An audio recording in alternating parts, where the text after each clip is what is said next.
आप देख रहे हैं आज की सत्ता। हेलो दोस्तों, क्या हाल है।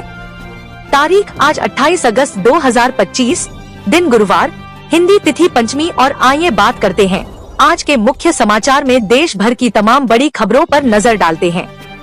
देखिए दोस्तों, एक तो आज का इतिहास। आज से ठीक 111 साल पहले दुनिया का पहला विश्व युद्ध शुरू हुआ था। 28 अगस्त 1914 को फर्स्ट वर्ल्ड वॉर शुरू हुई, जो कि 1918 तक चली थी। और वहीं हिंदी तिथि के हिसाब से भी आज खास दिन है, ऋषि पंचमी है। सप्त ऋषियों की पूजा और मोर धन का सेवन करने की परंपरा है आज के दिन। चलिए आगे बढ़ते हैं अब अपन खबरों में। देखिए पहली खबर तो जो जम्मू कश्मीर के वैष्णो देवी में लैंडस्लाइड हुआ था, उसमें मरने वालों का आंकड़ा बढ़कर 34 पहुंच चुका है। कई लोग अभी भी लापता हैं। कुछ चश्मदीद लोगों का कहना है कि अचानक बड़े बड़े पत्थर गिरने लगे और सब कुछ तबाह हो गया। और इतना ही नहीं, पिछले 12 घंटों में जम्मू कश्मीर में भयंकर भारी बारिश के बाद मृतकों की संख्या बढ़कर 41 तक पहुंच चुकी है। बीएसएफ का एक जवान भी शहीद हो गया। जम्मू कश्मीर में इस साल के मानसूनी सीजन में 296 mm बारिश हुई। पिछले 115 सालों का रिकॉर्ड टूट गया। 10,000 से ज्यादा लोगों को सुरक्षित जगह पर पहुंचाया गया। जम्मू कटरा तक पहुंचने वाली 58 ट्रेनें भी कैंसिल हैं। वैष्णो देवी भूस्खलन की घटना पर प्रधानमंत्री नरेंद्र मोदी ने भी शोक जताया। राहत सामग्री लेकर पहुंचा भारतीय वायुसेना का C-130 विमान। और भी दोस्तों, देश भर के कई राज्यों में मौसम से हालात काफी गंभीर चले हैं। भारी बारिश और बाढ़ की स्थितियों के बीच केंद्र सरकार ने कैबिनेट बैठक में पीएम स्वनिधि योजना के पुनर्गठन और 31 मार्च 2030 तक इस योजना के विस्तार को भी मंजूरी दे दी है। यानी जो पीएम स्वनिधि योजना है वह अब 31 मार्च 2030 तक 5 सालों तक बढ़ चुकी है। और इस योजना में लोन की राशि को भी सरकार ने 10,000 से बढ़ाकर 15,000 कर दिया है। इस योजना के जरिए 1.5 करोड़ से भी ज्यादा रेडी पटरी वालों को फायदा मिलेगा। मतलब जो छोटी दुकानें लगाते हैं या छोटी रेडी वगैरह लगाते हैं, उन लोगों को सरकार प्रधानमंत्री स्ट्रीट वेंडर आत्मनिर्भर निधि यानी पीएम स्वनिधि योजना के तहत लोन वगैरह दिया जाता है। तो इस योजना को 2030 तक के लिए बढ़ा दिया है और इसमें लोन की राशि में भी बढ़ोतरी की गई है। पहले चरण में ही लोन 10 से बढ़ाकर 15,000 कर दिया।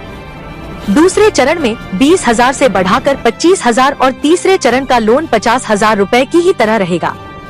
और भी इस योजना के बाबत कुछ सवाल जवाब आप देख सकते हैं स्क्रीन पर। और वहीं केंद्र सरकार ने कैबिनेट बैठक में एक और बड़ा फैसला लिया। बिहार समेत देश के 5 राज्यों को 12,000 करोड़ की 4 रेलवे परियोजनाओं का भी तोहफा मिला है।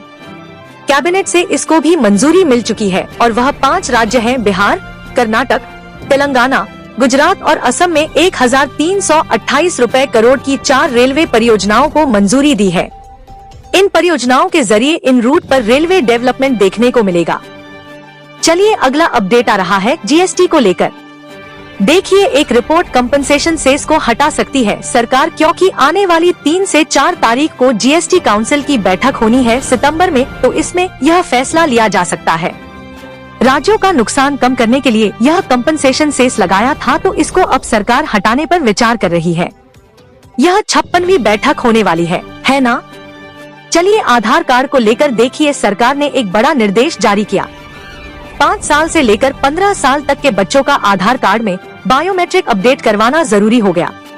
उदय की तरफ से देश भर के सभी स्कूलों को निर्देश जारी किया गया।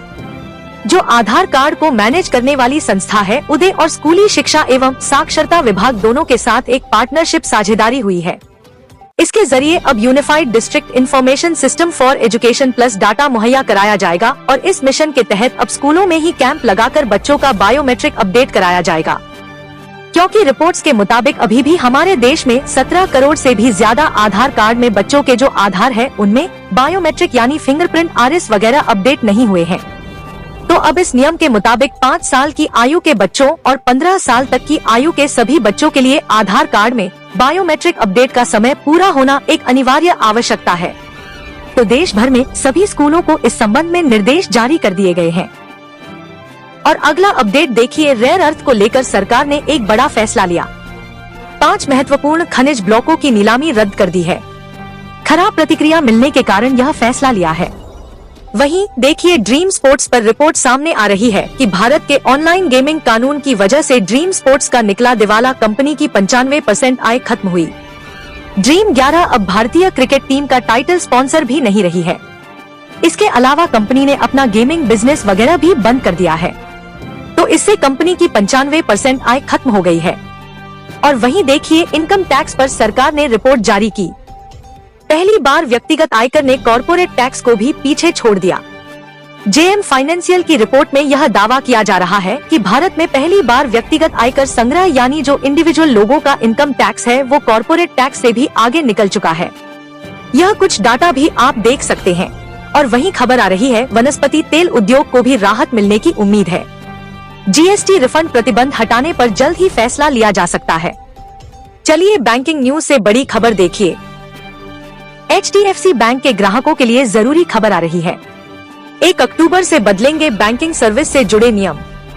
दरअसल एचडीएफसी बैंक ने इंपीरियल सर्विस के नियमों में यह बदलाव किया है। 1 अक्टूबर 2025 से टीआरवी 1 रुपया करोड़ जरूरी होगा।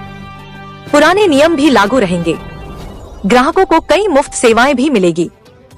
हालांकि किन ग्राहकों पर यह नियम लागू होगा और इस नियम का असर क्या पड़ेगा, इस बारे में डिटेल जानकारी आप देख सकते हैं।